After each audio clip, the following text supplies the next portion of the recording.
Ça fait 1 mois et demi que je suis à l'Humanité. J'ai fait énormément de portraits, beaucoup de commandes de portraits parce que après ça dépend de la structure du journal. Par exemple dans l'Humanité, chaque jour il y a un portrait en dernière page. On me demande souvent de faire ce genre de commandes. Sinon j'ai fait aussi beaucoup de meetings politiques, de manifestations. C'est souvent des commandes qui tombent le jour même. Avant la formation, je n'étais pas du tout dans le photojournalisme.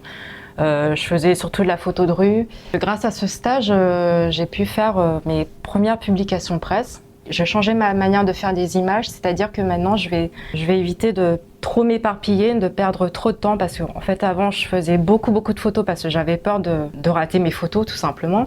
Et je me retrouvais avec 300 photos à éditer. Et maintenant, je vois un peu les photos que les iconographes sélectionnent, donc les photos qu'elles attendent. Tu vois, tu as une belle ouverture. En plus, tu l'as vraiment bien réussi, ce reportage, je trouve.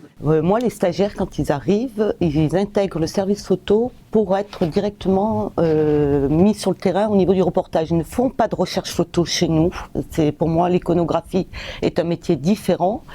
Et mon rôle, c'est d'essayer un peu de voir d'abord là où elle se sent le plus à l'aise et vicieusement l'envoyer là où elle se sent le moins à l'aise.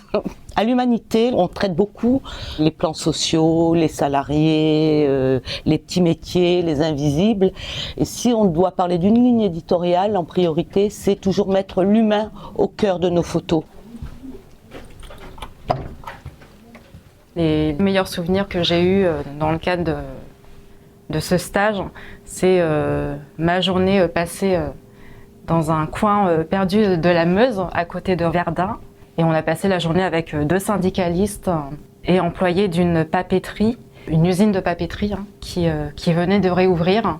Et là, j'ai vraiment vu comment faire un reportage sur une journée, mais vraiment du début à la fin, c'est-à-dire avec une narration, avec une histoire à raconter, mais en quelques heures seulement en fait. Et c'était une super expérience.